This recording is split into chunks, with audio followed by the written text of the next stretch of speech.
Use code Proxidist for 20% off anything at G Fuel. 100% of your game can be a mixed bag. Like, for example, a good 100% pushes you to try everything the game has to offer and lets you experience things that you otherwise would ignore, whilst the majority of the time, a lot of 100% are just built to waste your time or be absolutely insufferable, or just be a joke achievement that the developers know you're never gonna get anyway. It's literally in the name of the achievement. Seriously, what the fuck is it? Why would you even do this? This is so mean. There's been quite a few games that I've 100%ed that I kind of wish I got my time back on because it was just a massive waste of time.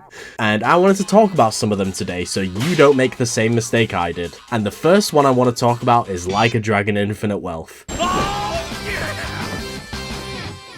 Why are you celebrating? Why did I 100% this game? That is a question I ask myself every day before I go to sleep. I added an extra like 60 hours onto the 40 hours it took me to beat that game, and it's because of one achievement. Beat the game on New Game Plus on the hardest difficulty. This is going to be a bit of a trend for this video. I don't like New Game Plus achievements, especially if the game doesn't change anything up or the game inherently isn't replayable, and Infinite Wealth is a massive story JRPG. As a whole, like, the Yakuza and Like a Dragon games aren't that replayable. I love them to bits, but they are very much just one and done type games. Like, there are a lot of tedious sections within them that I just don't dream on replaying ever again. And Infinite Wealth is no exception. It's a massive turn-based JRPG, and the fact there's a New Game Plus achievement where you have to significantly grind because on the highest difficulty it ramps up the enemy's levels significantly. Yeah, it's just not a good time. It wasn't worth the time investment. To give it some credit though, I didn't have to learn Mahjong. Thank God. The next one I want to talk about is Hunt Showdown, and this is a live service PvP game, so yeah, you already know it's pretty horrifically grindy. But I didn't actually have much issue with a lot of the achievements for it because I just played it naturally and managed to get all of them except for one. There's one achievement specifically that was the most RNG dog shit, required a stupid amount of luck achievement, and that was the Tomahawk achievement. You had to kill another player with the Tomahawk perk on with a sledgehammer, and if you don't hit them in the head, you have to hit them a second time to actually kill them. Keep in mind other players have shotguns, revolvers, rifles. Good luck with that one.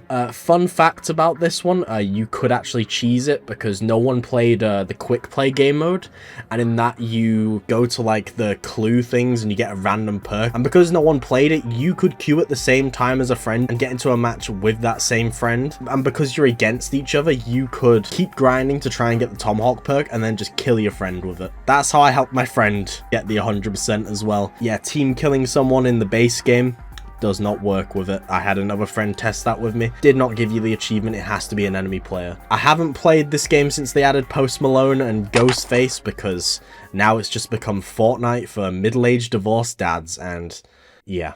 The next 100% that wasn't worth it was Doom Eternal, which is probably a massive surprise because in the past few videos, all I've done is gush about Doom Eternal. All I've done is just talk about how amazing this game is, how much I love it, how it's the best first-person shooter ever made. And yeah, it is. The base game achievements, amazing. The battle mode achievements, on the other hand, just not worth it. Especially the Bloodbath achievement, where you have to kill 200 players.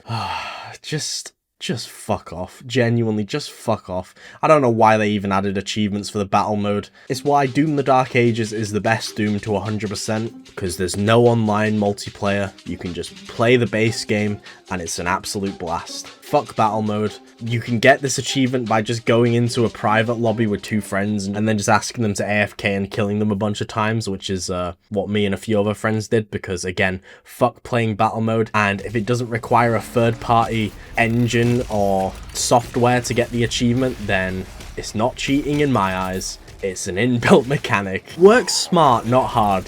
One game you can't do that for, though, is the Spider-Man games, and I'm talking about Spider-Man 1, 2 and Miles Morales, because all of these games have New Game Plus achievements. It's another case where all the normal achievements are just great. Incredibly good time.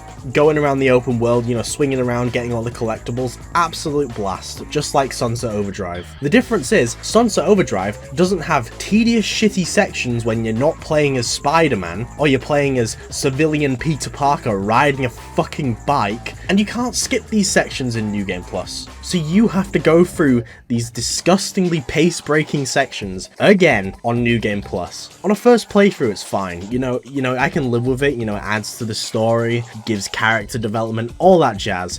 But on New Game Plus, why is there no option to skip these? It adds nothing. And you have to do it on the highest difficulty too, but like, where's the difficulty coming from in these sections? You go in a straight line. There's no difficulty to them. You wouldn't lose anything if you added a skip button to these, and it just not very fun to 100%. The New Game Plus runs bring the game down heavily, and again, I wish you could just get the 100% normally just by playing the base game. Now, you may be a bit confused because, like, you can still get the platinum from the base game, and yeah, you can. You don't need to get the New Game Plus achievements on PlayStation, but I'm talking about Steam here. You need to get all the DLC add-on achievements to get 100%, and it kind of sucks. It's one of the bad things about PC games. I wish they had a trophy system like PlayStation. That is the one thing PlayStation has over Steam. The one thing, literally nothing else. You're a shit console, and I regret buying you. But anyway, I thought it'd be interesting to bring some good old friends in for them to talk about some shitty 100% that they've had to get through. And I couldn't think of anyone better than the 100% every game under the sun man himself, Foco. Alright, Dead Rising 4.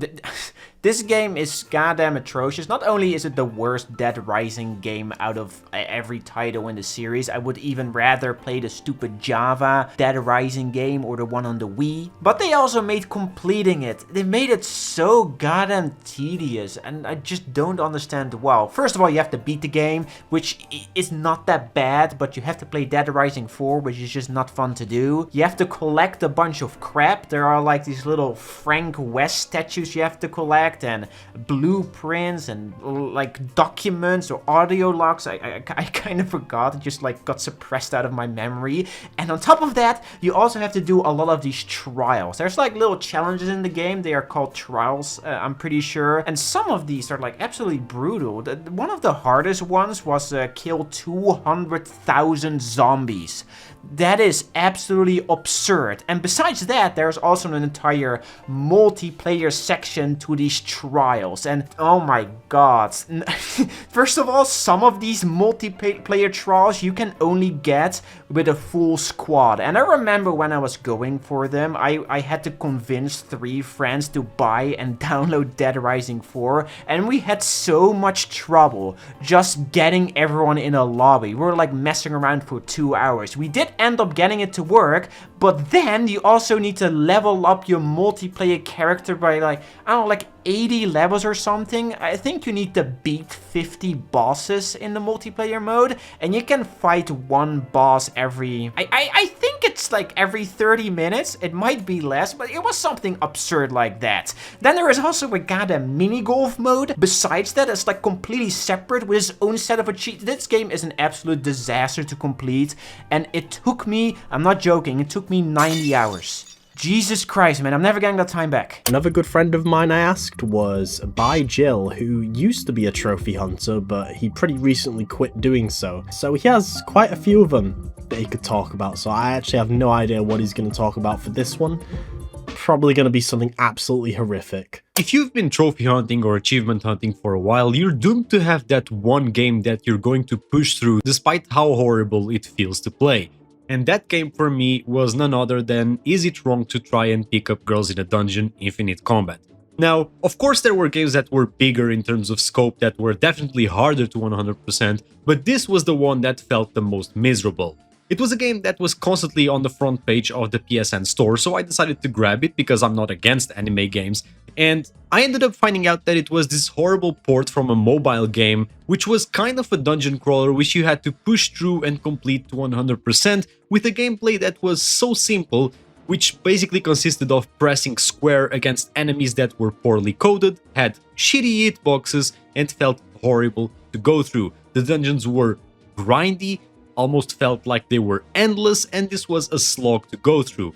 Now imagine how painful it was to play through this feeling through 40 plus hours.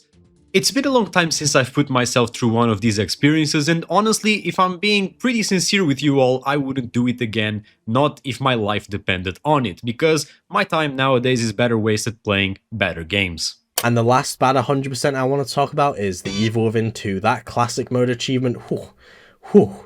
It's too much for me. I haven't even 100%ed it yet. It's just that classic mode achievement, man. I just can't bring myself to do it. And it's nowhere near as good as the 100% on The Evil Within 1. Now, this 100%, best 100% you could ever do, because you're playing through the best game ever made. There are a few New Game Plus runs, but who cares, because it's The Evil Within. You have to do all the DLCs, but who cares, because it's The Evil Within. It is just the best game ever made, and if you think otherwise, you are wrong. But do you want to know who isn't wrong? My Patreon supporters. A huge thank you to Pitstab, Bouncer Storm Productions, Daniel Levchenko. And we have a new Patreon supporter, Ryan IDC. Is it IDC or is it LDC? Or 1DC? You're gonna have to correct me on that one. But still, thank you so much. And a huge thank you to my channel members. Of course, we have Resistance Lion, you know, the OG Griefgar. I don't know if I'm saying that right still. And some balding guy rambling into the void, also known as LHaze117. But yeah, thank you all so much for watching. Go play The Evil Within, and I'll see you all in the next one.